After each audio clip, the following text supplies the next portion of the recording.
नरेंद्र मोदी और गृह मंत्री अमित शाह। ये आज का बहुत बड़ा ऐतिहासिक दिन है, प्रदेश के लिए भी, देश के लिए भी, देश की राजनीति के लिए, क्योंकि आज तक 70 साल हो गए देश को आजाद हुए। नकारात्मकता के आधार पर ही सरकारें बनती और गिरती रही कि एक सरकार आई, उसने गलत काम किए और लोग दूसरी को ले आए, फिर उसने गलत काम करे, फिर तीसरी को ले आए।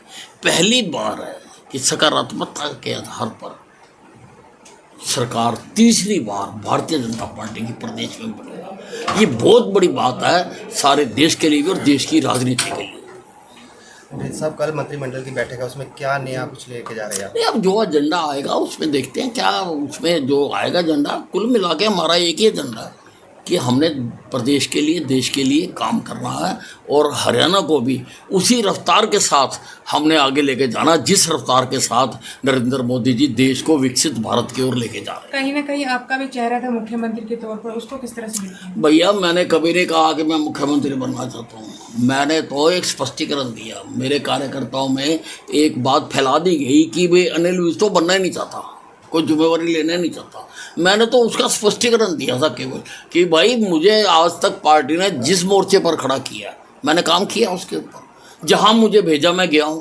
जो मेरी ड्यूटी लगाई मैंने की है, और अगर ये दायित्व भी मुझे देंगे तो मैं निभाऊंगा। मैंने चाहा नहीं, अगर चाहा होता तो आज तो मैं कंबल लेके लेटा हुआ होता। कांग्रेस कह रही है कि ईवीएम हैक हुई है, उसको किस तरह से देखते हैं? देखिए, अब हारने वाला जो फेल हो जाता है ना, वो कई प्रकार के रोने रोता है। कई बार तो कहता जी कमरे में रोशनी कम थी, कभी कहता मेरी शाही गिर गई थी, कभी कहता रास्ते में मेरी साइकिल पंक्चर हो गई थी, कभी कहता रेड लाइट आ गई। तो ये रोने के अलग अलग तरीके हैं। खास करके कांग्रेस के हुड्डा साहब को क्या मैसेज देना चाहेंगे? देखिए, ऐसा है, अगर मैं एक छोटा सा कार्यकर्ता, 120 दिन का चुनाव का समय था, हर मुकाम पर मैंने कहा कि तीसरी बार भारतीय जनता पार्टी बिना किसी के समर्थन के और सहयोग के सरकार बनाएगी, जो कि सच भी साबित हुआ बाप ने। अगर मैं देख सकता हूँ तो ये क्यों नहीं देख सकते? क्योंकि ये जनता में रहते ही नहीं, हम जनता में रहते हैं, हमें जनता की नब्ज़ देखनी आती है और इनको जनता की नब्ज़ नहीं पता। और जिस डॉक्टर को जनता की नब्ज़, मरीज की नब्ज़ ना देखनी आती हो, उसको अपना क्लिनिक बंद करते हैं। सरकारी कर्मचारी खौफ लेते हैं आपसे कि गब्बर आकर काम करो, तो इस बार क्या? देखिए, ऐसा है, मैं अनिल विज हूँ, अनिल विज शाह, अनिल विज ही रहूँगा। अब लोग मुझे कई नामों से बुलाते हैं, लोग मुझे बाबा भी कहते हैं। अब ये नहीं, लोगों का प्यार है, लोग कुछ भी कहें। जो गलत काम करने वाले हैं उनको तो मेरे से खौफ खाना ही चाहिए।